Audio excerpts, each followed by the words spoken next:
আজকে আমার তো জন্মদিন, আমি অনেকদিন ধরে আশা করেছিলাম মা শাশুড়িকে দর্শন করার জন্য, কিন্তু সেই সুযোগটা আসছিল না। কিন্তু শেষ পর্যন্ত মা আজকে আমাকে এখানে ডেকেছে এবং আমি এখন পুজোর লাইনে দাঁড়িয়ে আছি, বিশাল লাইন।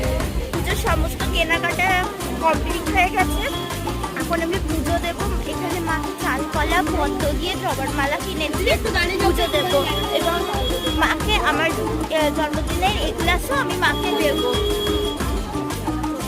তো আপাতত আজকে আমার সকালবেলা থেকে দুটো পরীক্ষা ছিল, পরীক্ষা কমপ্লিট করে কলেজ থেকে ফিরেছি এবং এখন বেরিয়েছি পুজো দিতে। তারপরে বাড়িতে তো কিছু করা সম্ভব হয়নি, তো একটা রেস্টুরেন্টে গিয়ে খেয়ে আমরা বাড়ি যাবো। তো আজকে আমি দিদি জ্যাম্পারুনি তিনজন এসেছি ডিনার কমপ্লিট করবো একটা রেস্টুরেন্টে।